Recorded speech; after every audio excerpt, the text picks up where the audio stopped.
இப்ப நம்ம அனிருத் காலத்துல உட்கார்ந்து இதை பேசிக்கிட்டு இருக்கோம். அவர்கள் யாருக்குமே லிரிக் பற்றிய நாலேஜே கிடையாது, சொற்கள் அவசியம் இல்லை அப்படிங்கிற இடத்தை நோக்கி நகர்ந்துகிட்டே இருக்கிறாங்களே. அப்போ பாடலாசிரியர்கள் வந்து தேவையில்லையா இனிமே பாட்டு எழுதுறதுக்கு?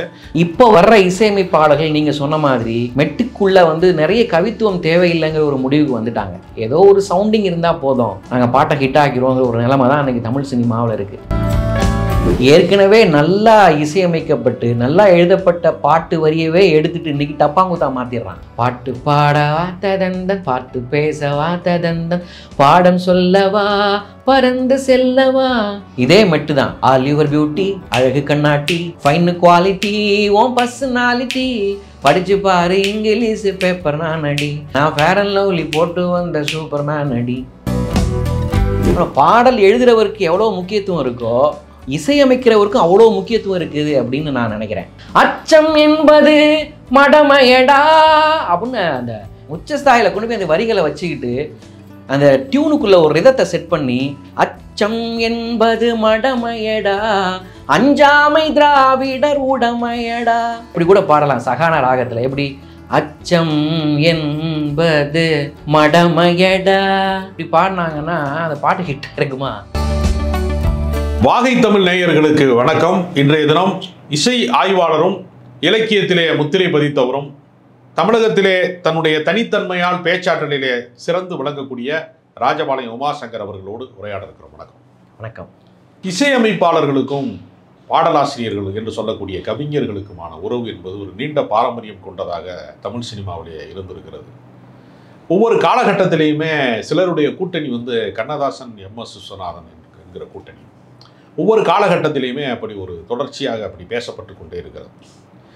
இன்னும் சொல்ல போனால் இன்றைக்கு முரண்பட்டு கிடந்தாலும் கூட இளையராஜா வைரமுத்து கூட்டணியில் வந்த பாடலுக்குன்னு ரொம்ப பெரிய ஒரு இன்றைக்கும் 80s உள்ள சாங்ஸ் கேட்குறவங்க எல்லாருமே இளையராஜாவும் வைரமுத்தும் பிரிந்து விட்டாலும் இசையில் அவங்க சேர்ந்து தான் இருக்கிறாங்க. இன்னும் அந்த பாட்டு வழியாக அவர்கள் மீண்டும் பயணித்து கொண்டு தான் இருக்கிறாங்க என்று சொல்லக்கூடிய மாதிரி கூட்டணிகள் இருக்கிறது. அது மாதிரி வித்யாசாகர், அறிவுமதி போன்றவர்களுடைய கூட்டணி, யுவன் சங்கர் ராஜா, நாமுத்துக்குமாருடைய கூட்டணி, டி இமான், யுகபாரதி கூட்டணி என்று ஒரு பெரிய வரிசை இருக்கிறது. ஹரிஸ் ஜெயராஜ், தாமரை கூட்டணி என்றெல்லாம் இருக்கிறது. இது அமைவது என்பதை நம்ம எப்படி இப்போ புரிந்து கொள்வது? நீங்கள் இந்த இசை கூட்டணி அப்படின்னு சொன்னீங்கல்ல, முதலாக எனக்கு தெரிஞ்சு தமிழ் திரை இசை உலகில் இசை கூட்டணி அப்படிங்கிற ஒன்று உருவாச்சு அப்படின்னா நான் கண்ணதாசன், கேவி மகாதேவன் அவருடைய கூட்டணியை தான் சொல்லுவேன். கண்ணதாசன் அவர்களும் கேவி மகாதேவன் அவர்களும் சேர்ந்து அவங்களுடைய உழைப்பில் வெளிவந்த பாடல்கள் எல்லாம் மெகா ஹிட்டுன்னு சொல்லுவாங்க. இன்னும் சரியாக சொல்லப்போனால் வசந்த மாளிகை பாடல்கள்லாம் ஏறத்தாழ கேவி மகாதேவன், கண்ணதாசன். ஆமாம், கேவி மகாதேவன் சாருடைய இசையில் வெளிவந்த பாடல்கள் எல்லாத்துக்குமே ஒரு சின்ன ஒரு டெஃபினேஷன் சொல்கிறதா இருந்தால் பாட்டுக்கு மெட்டா, மெட்டுக்கு பாட்டான்னு நம்ம இன்றைக்கி வரைக்கும் பேசிகிட்டு இருக்கிறோம்ல. ஆனால் கேவி மகாதேவன் சார் அவர் எடுத்த முடிவு எப்போன்னா, எப்போவுமே எழுதுனதுக்கு அப்புறம் தான் அவர் மெட்டமைச்சுக்கிறார். நம்ம பாட்டுக்கு தான் மெட்டமைப்பேன் நான் அப்படின்னு சொன்னவர் கேவி மகாதேவன். அது ஒரு பெரிய அசாத்தியமான. எஸ். குமரன் என்று சொல்லக்கூடிய ஒரு இசையமைப்பாளர், அவர் பின்னால் திரைப்படங்கள்லாம் இயக்குனாரு. அவர் வந்து ஒரு முறை சந்திப்பில், நான் ஒரு தனிப்பட்ட சந்திப்பில் வந்து பேசும்போது சொன்னார், வைரமுத்து அவர்கள் சொன்னாராம், பாடலை வந்து என்னுடைய கவிதையை அல்லது என்னுடைய பாடலை யார் இசையமைக்கிறார்களோ அவங்களுக்கு நான் பணமே வாங்க மாட்டேன் அப்படின்னு வைரமுத்து ஒரு முறை சொன்னாராம். ஏன்னா பாடல்களை இசையமைப்பதற்கு ஆட்கள் இல்லாமல் போயிட்டாங்க. ஆமாம் அப்படின்னு வைரமுத்து வந்து வருத்தப்பட்டதாகவும் அதற்காக இந்த ஆஃபர் பிரைஸ் கொடுத்ததாகவும் அவர் சொன்னார் என்கிட்ட. அப்போ பாட்டில் இருந்து தான் இசை பிறக்கணுங்கிறதா முறையானதா அல்லது எப்படி, அல்லது இசையமைத்ததற்கு தான் பாட்டு எழுதணுமா? எது சரியானது? இல்லை, ஒரு சூழ்நிலை கொடுக்குறாங்க அப்படின்னா கவிஞர்கள்ட்ட தான் முதல்ல சொல்லுவாங்க. அந்த காலத்தில் கவிஞர்கள் அந்த சூழலை புரிஞ்சுக்கிட்டு அவங்க ஒரு பாடல் எழுதுவாங்க. கவிஞர்களுக்கு சுதந்திரம் கிடைச்சதுன்னு வைங்க, அந்த பாட்டுக்குள்ளே என்னென்ன சொல்லலாமோ, எவ்வளோ இலக்கிய தரத்தை உள்ளே வைக்கலாமோ, எவ்வளோ ரசனையான விஷயங்களை அந்த பாட்டு வரிகளில் கொண்டு வரலாங்கிற ஒரு சுதந்திரம் கிடைச்சிது அப்படின்னா பாடலை முதல்ல எழுதிடுவாங்க. ஒரு எழுதி முடிச்சுட்டு அதுக்கப்புறம் மெட்டமைக்க கொடுத்தாங்க அப்படின்னா அந்த பாடல் வந்து நிச்சயம் ஒரு வெற்றிகரமான பாடலாக அமையும்னு கேவி மகாதேவன் நம்பினார்.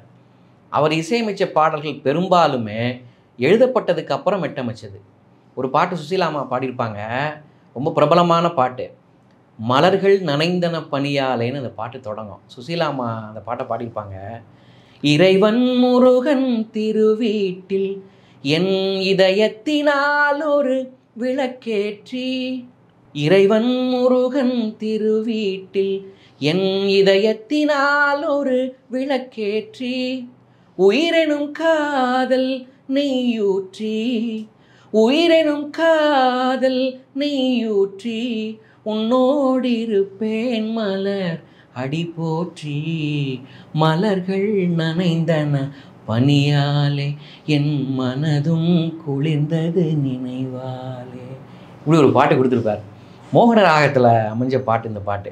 அங்கே சுசிலாமா வச்ச சங்கதி, அந்த பாடின சங்கதி, கேவி மகாதேவன் சார் வந்து அதை அந்த மெட்டமைச்ச விதம், இதெல்லாம் பார்த்தீங்கன்னா அது ஒரு ரொம்ப அபூர்வமான ஒரு பாடல்னு தான் சொல்லலாம்.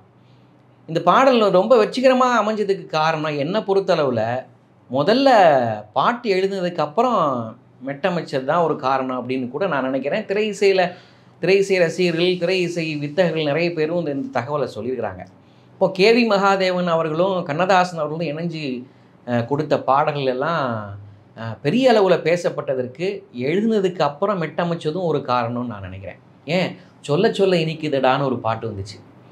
அந்த பாட்டுமே, அந்த பாட்டில் உள்ள வரிகளுமே பாருங்கள், எழுதப்பட்டதுக்கு அப்புறம் மெட்டமைச்சதுனாலையோ என்னவோ அந்த பொருளுக்கு ஏற்ற மாதிரி அந்த இசையை வந்து கொடுத்துருப்பார். குந்தலவராளிங்கிற ஒரு ராகத்தில் அமைச்ச மெட்டு, அந்த மெட்டு சொல்ல சொல்ல இனிக்குதடா முருகா உள்ளமெல்லாம் உன் பெயரை சொல்ல சொல்ல இனிக்குதடா முருகா.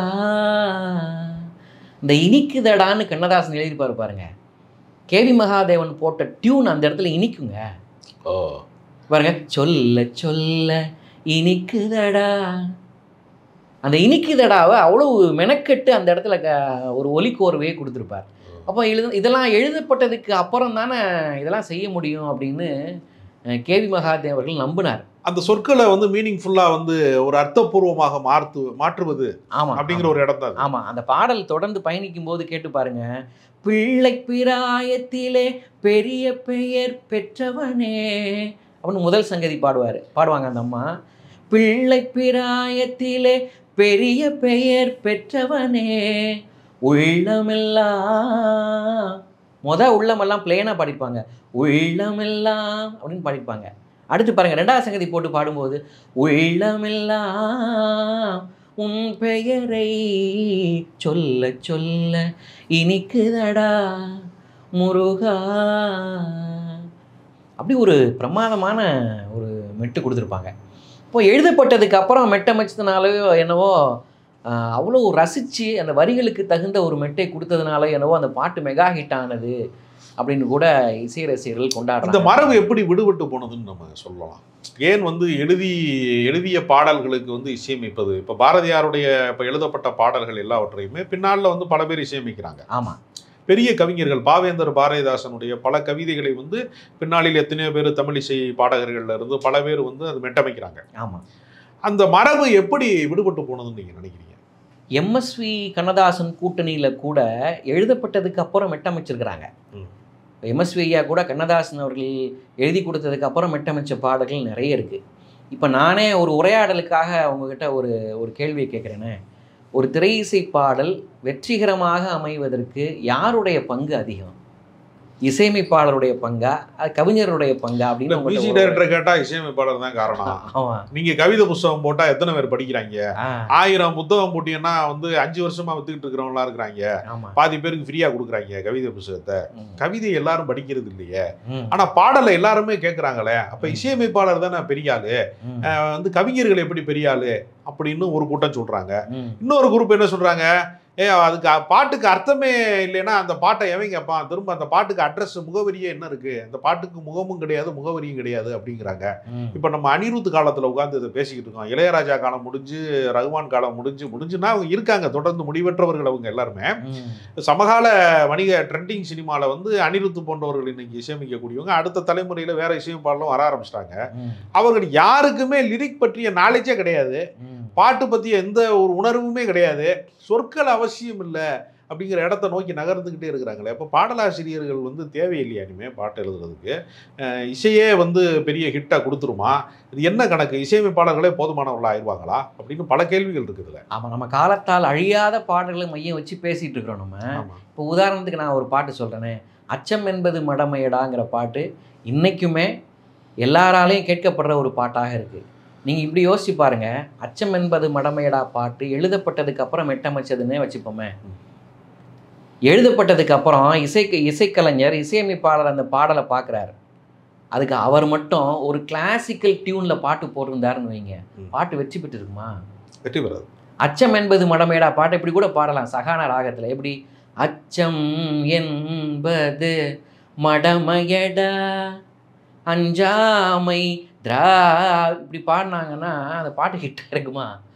ஹிட்டாகிறதுக்கு வாய்ப்பே இருக்காது. அந்த அச்சம் என்பது மடமையடா, அந்த அந்த அச்சம்ங்கிற சொல்லையே மேல் காந்தாரத்தில் இந்த இசையமைப்பாளர் வச்சுருப்பார். அச்சம் என்பது மடமையடா அப்படின்னு அந்த மேல் ஸ்தாயில் அந்த வரிகளை கொண்டு போய் உச்சஸ்தாயில் கொண்டு போய் அந்த வரிகளை வச்சுக்கிட்டு அந்த டியூனுக்குள்ளே ஒரு ரிதத்தை செட் பண்ணி அச்சம் என்பது மடமையடா அஞ்சாமை திராவிடர் உடமையடா.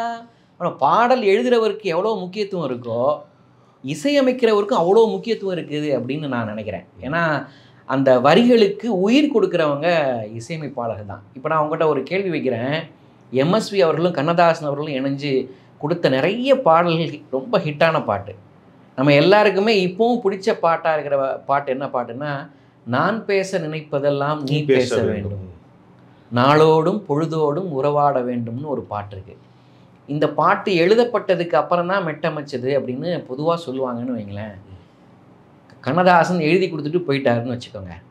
அந்த பாட்டை வந்து எம்எஸ்வி அவர்கள் வந்து டியூன் பண்ணுறாங்க. அந்த பாட்டை நீங்கள் மெட்டு கேட்டிருப்பீங்க. நான் பேச நினைப்பதெல்லாம் நீ பேச வேண்டும், நாளோடும் பொழுதோடும் உறவாட வேண்டும். இது கண்ணதாசன் எழுதி கொடுத்த வரி. ஆனால் ஒரு இசைக்கலைஞர் என்ன பண்ணுறாரு பாருங்க, இது போதல்ல அவருக்கு. மெட்டமைச்சதுக்கு அப்புறம் கூட இசைக்கலைஞர் இதில் ஏதோ ஒரு நம்ம இன்னும் சில நகாசு வேலைகளை பார்க்க வேண்டியது இருக்குங்கிறத புரிஞ்சுக்கிட்டு எம்எஸ்வி அவர்கள் பாருங்க அப்படின்னு அந்த அந்த மெய்யெழுத்து இம்மை வச்சுக்கிட்டு ஒரு நகாசு வேலை பண்ணுறாரு பாருங்க. இந்த பாடல் முழுக்க கேட்டிருக்கீங்களா நீங்கள்?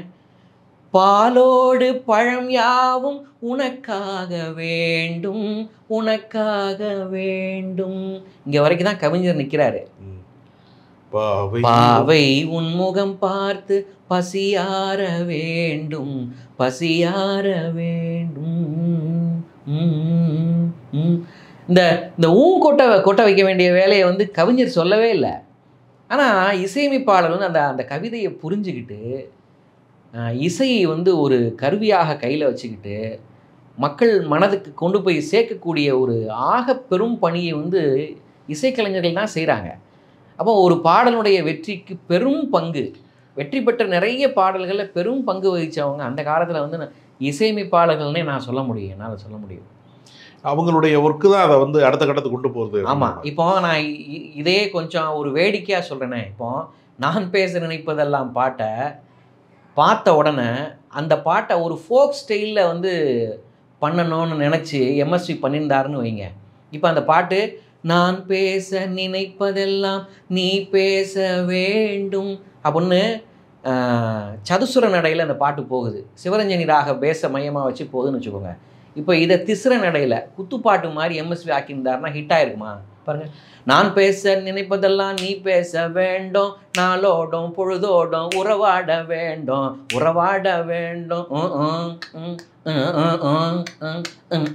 இப்படி போட்டிருந்தாங்க. இருக்க காலத்தில் இப்படி போட்டாங்க பாப்பாங்க கேட்பாங்க. இப்படி போட்டிருந்தாங்கன்னா ட்ரெண்டிங் சாங்கே நீங்கள் பாடிட்டீங்க. இப்படி போட்டிருந்தாங்கன்னா அந்த காலத்தில் வெற்றி பெற்றிருக்குன்னு நினைக்கிறீங்களா? அந்த உணர்வு, அந்த பாட்டுக்கான உணர்வே கிடைச்சிருக்காது. இப்போ ஒரு சாங் வந்து மெலடியாக இருக்கிற சாங் வந்து மென்மையான ஒரு சாங் இருக்குல்ல, ராகமான ஒரு சாங் இருக்குல்ல, அதை கேட்கறதுக்கான பொறுமை குறைஞ்சிக்கிட்டே இருக்குதா? உண்மை, நல்லா சொன்னீங்க. அது என்னமோ தெரியல, எல்லாருமே என்ன நினைக்கிறான்னா ஒரு ஃபாஸ்டான உலகத்தில் நம்ம இருக்கோம்ன்ற மாதிரியும் பரபரப்புக்குரிய வாழ்க்கைக்குள்ள இருக்கிறோம்னு பல பேர் நினைக்கிறவன் ஒரு அந்த இடைவெளியை வந்து கொஞ்சம் மென்மையான விஷயங்களை வந்து கேட்கறதுக்கு அவன் மனதில் பயிற்சி இல்லையா, விருப்பம் இல்லையா, அல்லது அப்படி தான் அவன் ரசனை வந்து அவனுக்கு உருவாக்கப்பட்டிருக்கா அப்படின்னு பல கேள்வி இருக்கிறது. இல்லை பொதுவாக எல்லாரும் வைக்கிற குற்றச்சாட்டு இன்னைக்கு மெலடியான சாங்ஸை கேட்குறதுக்கு ஆட்கள் இல்லை, எல்லாம் குத்துப்பாட்டு தான் கேட்குறாங்க. பாடலில் வந்து வித்தியாசமான ஒலி வடிவம் இருந்தால் தான் ஜனங்கள்கிட்ட ரீச் ஆகுதுன்னு சொல்கிறாங்க. ஒரு பக்கம் இது உண்மையாக இருந்தாலும் இன்னொரு பக்கம் பாருங்கள், இன்றைக்கும் நல்ல மெலடி சாங்ஸ் ஹிட் ஆகிட்டு தான் இருக்குது. மகாராஜான்னு ஒரு படம் வந்ததுங்க, ரஜனீஷ் லோக்நாத்ங்கிற ஒரு இசையமைப்பாளர். பேரை மனப்பாடம் பண்ணுறது எத்தனை நாள் ஆச்சு? ஏன்னா இப்படி ஒரு பேரை நான் என்னாலெல்லாம் மனப்பாடம் பண்ணேன். ஆமாங்க, நான் இது இந்திய எதிர்ப்பு மாதிரி இது ஒரு எனக்கு கஷ்டமான விஷயம். லோக்நாத்ங்கிற ஒரு இசைக்கலைஞர் வந்து இசையமைச்ச படம். கவி பேரரசு வைரமுத்து அவர்கள் எழுதின ஒரு பாட்டு, பட்டி தொட்டியெல்லாம் இன்னைக்கு பிரபலமாயிருக்கு அந்த பாட்டு. அந்த அந்த அந்த பாட்டில் மிகச்சிறந்த வரிகளை கொடுத்துருப்பார் கவி பேரரசு வைரமுத்து. தாயே தாயே மகளென வந்தாய், தந்தை சிந்தை நலம் பெற வந்தாய் அப்படின்னு சொல்லி பாட்டு கொடுத்துருப்பார். இந்த பாட்டு வெற்றி பெற்றதுக்கு காரணம் வெளிப்படையாக இன்றைக்கி இருக்கிற யங்ஸ்டர் சொல்கிறதப்படி பார்த்தா வெற்றி பெற்றதுக்கு காரணம் சித் ஸ்ரீராமனுடைய குரல் தான் அப்படின்னு நான் சொல்லுவேன். ஏன்னா உச்ச ஸ்தாயில் பாடுவார். தாயே தாயே மகளென வந்தாய், தந்தை சிந்தை நலமுற வந்தாய், நீயே லோகம் என்று ஆனாய் பெண்ணே அப்படின்னு சித் ஸ்ரீராம் குரல்ல அந்த உச்ச ஸ்தாயில கேட்கும்போது நிஜமாகவே மெலோடி சாங்னா உச்ச ஸ்தாயி இருந்தாவே கேட்பாங்களோ? ஆமாங்க, இன்னைக்கு ஹை பிச் சாங்கை கேட்குற மாதிரியான ஒரு ட்ரெண்டு தான் இன்னைக்கு வந்திருக்கு. எல்லாரும் அப்படி தான் வந்து பார்க்குறாங்க. ஆனாலும் மெலடியான சாங்ஸை கேட்குறதுக்குன்னு ஒரு கூட்டம் இருக்குது. அந்த மெலடியான சாங்ஸை யார் குரலில் பாட வைக்கிறோம், யார் குரலில் பாட வைக்கிறோம், வித்தியாசமான ஒலி அமைப்பில் அது இருக்குதா அப்படின்னு கூட ரசிகர்கள் எதிர்பார்க்குறாங்க. அப்போது நல்ல பாடல் இன்னைக்கு ஹிட் ஆகுது, ஆனால் அதில் ஏதோ ஒரு வித்தியாசமான ஒரு ஒலி. கவிதையை வந்து அப்படியே பாட்டாக்குனதை வந்து KV மகாதேவன் செய்தார். ஆமாம், MS விஸ்வநாதன் காலத்தில் அது மாறுதல் ஆகிருக்கு. ஆமாம், இளையராஜா காலத்தில் கேட்கவே வேணாம், அது முழுக்க இசையமைப்பாளர் ஆதிக்கத்துக்குள்ளே அது போயிருச்சு. MSV ஐயா கூட நிறைய பாடல்களுக்கு பாடல் அப்புறம் மெட்டு கொடுத்து பாட்டும் எழுத வச்சாரு, 2 வேலையும் பார்த்துருக்காரு. ஆமா ஆமா, அதுக்கு இளையராஜா காலத்துல மாறி போச்சு. நீங்க சொன்ன மாதிரி MSV ஐயா காலத்துல தான் அந்த ட்ரெண்ட் மாறினது. அவர் தான் மாத்துறாரு அந்த. ஆமா, மெட்டமைச்சதுக்கு அப்புறம் வந்து பாட்டு எழுத வச்சது MSV ஐயா தான் பெரும்பாலும் சொல்லுவாங்க. அப்ப அதை பிடிச்சிக்கிட்டாரா இளையராஜா? ஆமா, அதுக்கப்புறம் MSV ஐயாக்கு அப்புறம் வந்த இளையராஜா, இசைஞானி இளையராஜா அவர்கள் வந்து அந்த பாணியை கையில் எடுத்துக்கிட்டாங்க. மெட்டமைச்சதுக்கு அப்புறம் தான் பாடல் எழுதுகிற போக்கு அதுக்கப்புறம் தான் தமிழ் சினிமாவில் வளர ஆரம்பிச்சது. இல்லை, இப்போ பின்னாளில் வந்து வித்யாசாகர் பல கவிதைகளை வந்து பாடலாக ஆக்கியிருக்கிறாரு. முன் சமையலறையில் நான் உப்பா சர்க்கரையான்னு கபிலன் எழுதின வரிகள் வந்து கவிதை வரிகள் தான். ஆமாம், அது பல இசையமைப்பாளர்கள்ட்ட வந்து கொடுத்ததாகவும் அது வித்யாசாகர் தான் வந்து அதை வந்து இசையமைத்ததாகவும் அவர் சொல்கிறாரு. ஆமாம், அப்போ கவிதையே பாடலாக மாறுவது என்பதை வந்து பின்னாளில் வந்து இசையமைப்பாளர்களும் பரிசோதித்து பார்த்துருக்காங்க. ஆமாம், ஒரு வகையில் கவிதையை வந்து பாட்டாக மாற்றுறது கொஞ்சம் கஷ்டமான வேலை. நிறைய மெனக்கிடணும், நிறைய நேரம் ஆகும். அந்த பாடலுக்கு உண்டான உணர்ச்சியை வந்து ரொம்ப கவனமாக கையாளணும். அப்படிங்கிற அந்த கஷ்டத்தை புரிஞ்சுக்கிட்டு தான் ஈஸியாக முதல்ல டியூன் போட்டு அவங்கள பாடல் எழுத வச்சுட்டு போயிடுறாங்க, அவசரமாக எழுத வச்சுட்டு போயிடுறாங்க. நீங்கள் சொன்ன பாட்டு ரொம்ப அபூர்வமான பாட்டு. கவிதை எழுதப்பட்டதுக்கப்புறம் வித்யாசாகர் அவர்களால் வந்து மெட்டமைக்கப்பட்ட பாட்டு. அது ரொம்ப கேட்குறதுக்கு ரொம்ப சாதாரண பாட்டு மாதிரி தெரியும். ஆனால் மெட்டமைக்க வித்யாசாகர் சார் எவ்வளோ கஷ்டப்பட்டிருப்பாருங்கிறது இசை நுணுக்கம் தெரிஞ்சவங்களுக்கு தான் தெரியும். ஏன்னா அந்த பாட்டு வரியை கவனிங்க, உன் சமையலறையில் நான் உப்பா சர்க்கரையா. பெரிய நெடில்லாம் இல்லை. ஆமாம், நீ படிக்கும் அறையில் நான் கண்களா புத்தகமா. பெரிய நெடில் நீட்டொலி எதுவும் இல்லை. நீட்டொலி இருந்தால் மெட்டமைக்கிறது ஈஸி. நீங்கள் அந்த வரிகளை கவனிங்க, உன் சமையலறையில் நான் உப்பா சர்க்கரையா, நீ படிக்கும் அறையில் நான் கண்களா புத்தகமா. அதை வந்து எவ்வளோ கஷ்டப்பட்டு மெட்டமைச்சிருப்பாருங்கிறது இசை தெரிஞ்சவங்களுக்கு தான் புரிஞ்சிக்க முடியும். அந்த மெட்டு பாருங்கள், அவ்வளோ அழகாக உன்னிகிருஷ்ணன் அவரோட குரலில் வந்து விழுந்தது. உன் சமையலறையில் நான் உப்பா சர்க்கரையா. அந்த நெடிலில் போய் அழகாக அந்த வித்யாசாகர் சார் வந்து அந்த மெட்டை வந்து உட்கார வைக்கிறாரு. நீ படிக்கும் அறையில் நான் கண்களா புத்தகமா. அவ்வளோ ஒரு மெட்டு போட்டிருப்பார், ரொம்ப பிரமாதமான மெட்டு. சத்தியமாக சொல்கிறேன், இந்த பாடல் வெற்றி பெற்றதற்கு அடிப்படை காரணம் கபில் அவருடைய எழுத்தும் இருக்குது, வித்யாசாகர் அவருடைய இசையும் இருக்குதுன்னு தான் நான் சொல்லுவேன். ஆனால் மெட்டமைச்சதுக்கு அப்புறம் வந்து பாடல் எழுதியிருந்தாங்க அப்படின்னா பெரும் வெற்றி இசையமைப்பாளர்களை விட கவிஞர்களுக்கு தான் போய் சேரணும்னு நான் நினைக்கிறேன். எழுதப்பட்டதுக்கு அப்புறம் மெட்டமைச்சிருந்தாங்கன்னா நிறைய கிரெடிட்ஸ் வந்து இசையமைப்பாளருக்கு தான் போய் சேரணும்னு நான் நினைக்கிறேன். நான் இல்லை, அது 2 பேருக்குள்ள ஒரு போட்டி மனப்பான்மை இருக்குமா இயல்பாகவே? பாடலாசிரியர்கள் நம்மளை தாண்டி போய்விடக்கூடாது என்று இசையமைப்பாளரும், அல்லது இசையமைப்பாளரை தாண்டி வந்து பாடல் எழுதப்பட வேண்டும்னு கவிஞர்களுக்கும் ஒரு ஒரு சொல்லப்படாத, அறிவிக்கப்படாத ஒரு ஒரு உள்ளுக்குள்ள ஒரு ஒரு ஈகோ இருக்குமா? அப்படி தன்னை யார் நிலைநிறுத்திக் கொள்வது என்கிற ஒரு தன்மை இருக்குமா? ஏன்னா இளையராஜா வந்து கவிஞர்களை வந்து பயன்படுத்தினதுல நல்ல பாடல்கள் நிறைய வந்திருந்தாலும் கூட வந்து தொடர்ச்சியாக வந்து ரொம்ப வந்து என்ன சொல்றதுன்னா மகத்தான கவிஞர்கள்ட்ட இருந்து பாடல் வாங்கியிருக்கிறாரு. ஆனால் மகத்தான பாடல்கள் வந்து ரொம்ப குறைவாகவும் இருக்கு. ரொம்ப கவித்துவமான பாடல்களினுடைய எண்ணிக்கை குறைவாகவும் இருக்கு அப்படிங்கிற ஒரு குற்றச்சாட்டும் சில பேர் சொல்றாங்க. இளையராஜா அவர்கள் வந்து அவருடைய இசையில் கபிலன் அவர்கள் எழுதின பாட்டு ரொம்ப பிரபலமான ஒரு பாட்டு. மிஸ்கின் அவர்கள் இயக்கத்தில் வந்த படம் சைக்கோன்னு நினைக்கிறேன். சைக்கோ படத்தில் கபிலன் ஒரு பாட்டை எழுதியிருப்பார். அது மெட்டமைச்சதுக்கு அப்புறம் எழுதப்பட்ட பாட்டு தான். ஒன்றை நினச்சி நினச்சி உருகி போனே மெழுகா அப்படின்னு ஒரு பாட்டு எழுதியிருப்பார். ரொம்ப ரொம்ப இன்னைக்கு வரைக்கும் எல்லாராலையும் கொண்டாடப்படுற ஒரு பாட்டு. அது ஒரு கவித்துவமான பாட்டுன்னு தான் நான் சொல்வேன். ஒரு மெட்டமைச்சதுக்கு அப்புறம் அதுக்குள்ளே கவித்துவமான வரிகளை சேர்க்கறது கவிஞர்களுக்கு அது ஒரு பெரிய ஒரு சவாலான ஒரு வேலை தான். ஏன்னா ஒரு மெட்டுக்குள்ளே பாட்டு எழுதும்போது அதுக்குள்ளே கவித்துவத்தை கொண்டு வந்து வைக்கிறது ரொம்ப கஷ்டம். அப்போ அதில் வந்து கவித்துவத்தை கொண்டு வந்து வைக்கிறாங்க அப்படின்னா நிஜமாகவே கவிஞர்களுக்கு வந்து நிறைய கிரெடிட்ஸ் அவங்களுக்கு தான் கொடுக்கணும் அப்படின்னு நான் நினைக்கிறேன். நான் இப்போ வர்ற இசையமைப்பாளர்கள் நீங்கள் சொன்ன மாதிரி மெட்டுக்குள்ளே வந்து நிறைய கவித்துவம் தேவையில்லைங்கிற ஒரு முடிவுக்கு வந்துட்டாங்க. ஏதோ ஒரு சவுண்டிங் இருந்தால் போதும், நாங்கள் பாட்டை ஹிட் ஆக்கிடுவோங்கிற ஒரு நிலைமை தான் இன்றைக்கி தமிழ் சினிமாவில் இருக்குது. ஆனால் அதை தாண்டி கவிதைக்கும் இடம் இருக்கணும், நல்ல ஒரு மெட்டாகவும் இருக்கணும் அப்படின்னு ரசிகர்கள் என்றைக்குமே எதிர்பார்த்துட்டு இருக்கிறாங்க. வைரமுத்துவினுடைய கவிதைகளை கூட வந்து ஏஆர் ரஹ்மான் பல பாடல்களில் வந்து இசையமைத்திருக்கிறார் என்று சொல்கிறாங்களே. ஆமாம், அது என்ன மாதிரியான பாடல்கள்? கடல்னு ஒரு படத்தில் ஒரு பாட்டை வந்து வைரமுத்து அவருடைய கவிதையை வந்து இசையமைச்சிருப்பார். பொதுவாக கவிதையை இசையமைக்கிறது ரொம்ப கஷ்டம். அதுவும் திஸ்ர நடையில் உட்கார்ற மாதிரி மெட்டமைக்கிறது ரொம்ப கஷ்டம். இந்த கடல் படத்தில் ஒரு மென்மையான ஒரு பாடலாக அதை மாற்றி கொடுத்துருப்பார். மூங்கில் தோட்டம் மூலிகை வாசம் நிறைஞ்ச மௌனம் நீ பாடும் நேரம் அப்படின்னு ஒரு மெலடி போட்டிருப்பார். ரொம்ப பிரமாதமான இசைக்கோர்வுகளை கொடுத்து ஒரு கவிதைக்கு கூட இவ்வளவு மென்மையாக இவ்வளவு எல்லார் மனசுலையும் போய் உட்கார்ற மாதிரியான ஒரு டியூன் கொடுக்க முடியும் அப்படின்னு வந்து ஏஆர் ரஹ்மான் சார் நிரூபிச்சுக்கிறார். அப்படின்னா ஒரு நல்ல கவிதையை எடுத்து கொஞ்சம் மெனக்கட்டோம் அப்படின்னா அதையும் வெற்றிகரமாக பாட்டாக ஆக்க முடியுங்கிறதுக்கு ஏஆர் ரஹ்மான் அவர்கள் தான் சாட்சின்னு நான் நினைக்கிறேன். அப்போ பாடலை வந்து முதன்மைப்படுத்தி இசையமைப்பாளர்கள் வந்து பின்பற்றுகிற ஒரு பழைய நடைமுறை வந்து திரும்பி வரக்கூடிய வாய்ப்பு இனிமேல் இருக்குமா?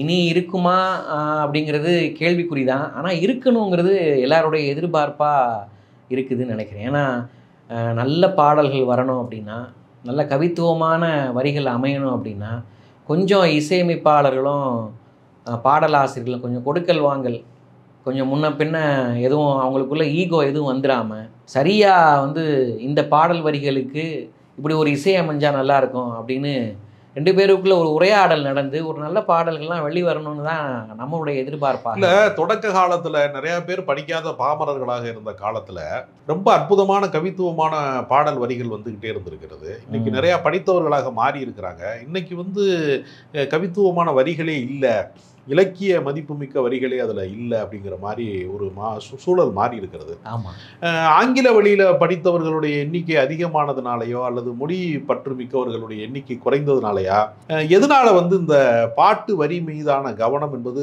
ரசிகன்கிட்ட இல்லாமல் போயிருச்சு? அந்த வறட்சி வந்து ரசிகனுக்கு எங்கேருந்து தோன்றுதுன்னு? பாட்டு வரிகளின் மீதான கவனம் இன்னைக்கு இல்லை, வறட்சி இருக்குதுங்கிறது சொல்கிறீங்க. ஏற்கனவே நல்லா இசையமைக்கப்பட்டு நல்லா எழுதப்பட்ட பாட்டு வரியவே எடுத்துகிட்டு இன்னைக்கு டப்பாங்குத்தா மாற்றிடுறான். எப்படி? கண்ணதாசன் அவர்கள் எழுதின முக்கியமான பாட்டு ஏஎம் ராஜா அவர்கள் இசையில் வெளிவந்த பாட்டு நம்ம எல்லாருக்குமே தெரியும். பாட்டு பாடவா பார்த்து பேசவா பாடம் சொல்லவா பறந்து செல்லவா பால் நிலாவை போல வந்த பாவை அல்லவா நானும் பாதை தேடி ஓடி வந்த காளை அல்லவா. இந்த பாட்டு நம்ம எல்லாருக்குமே ரொம்ப பிடிக்கும் இன்னைக்கு வரைக்கும்.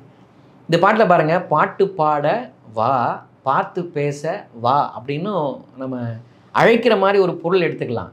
இன்னும் கொஞ்சம் யோசிச்சு பார்த்தா பாட்டு பாடவா பார்த்து பேசவா அப்படின்னு அனுமதி கேட்குற மாதிரியும் 2 பொருள் பட எழுதியிருப்பார் கண்ணதாசன் அவர்கள். இதுக்கு அமைஞ்ச மெட்டு பாருங்க, இணைந்து ஆடணும்னு தோணும் இந்த மெட்டை கேட்கும்போது. பாட்டு பாடவா ததந்தன், பார்த்து பேசவா ததந்தன், பாடம் சொல்லவா பறந்து செல்லவா, பால் நிலாவை போல வந்த பாவை அல்லவா, நானும் பாதை தேடி ஓடி வந்த காளை அல்லவா.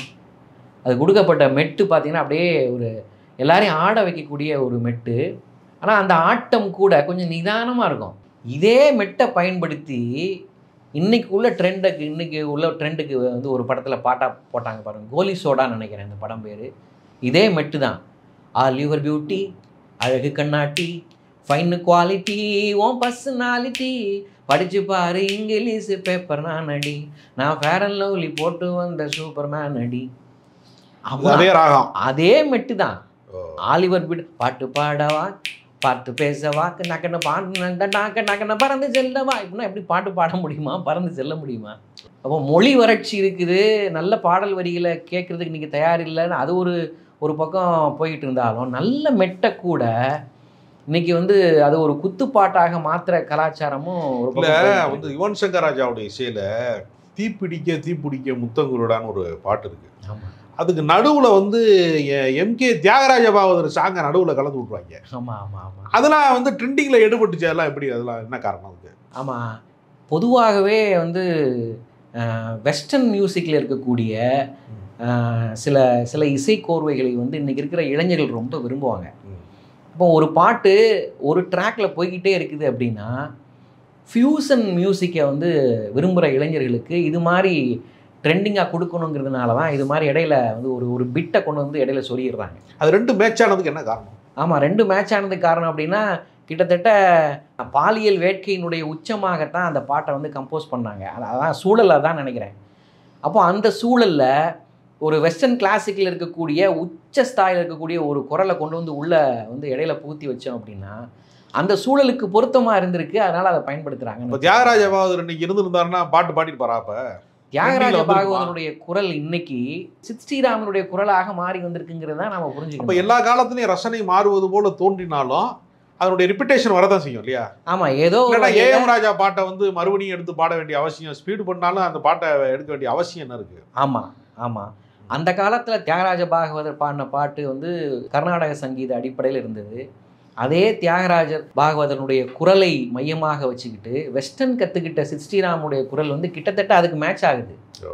அது கிளாசிக்கல் மியூசிக்கு, வெஸ்டர்ன் கிளாசிக்கல், அவ்வளோதான். அப்போ இன்னைக்குள்ள ட்ரெண்டிங்க்கு இது தேவைப்படுது அப்படின்னு எல்லாரும் அதை வந்து விரும்ப தான் செய்கிறாங்க. திரை இசை பாடல்களில் வந்து ரசனை மாற்றத்திற்கும் ஏற்கனவே ரசனையான பாடல்கள் எல்லாம் வந்திருக்கிறது, அதை எப்படி ரசிக்க கற்றுக்கொள்ள வேண்டும் என்று இன்றைய இளம் தலைமுறைக்கு 2K கிட்ஸுக்கு வந்து வழிகாட்டுவதற்கான ஒரு உரையாடலை நிகழ்த்தியதற்கு மிக்க நன்றி. நன்றி.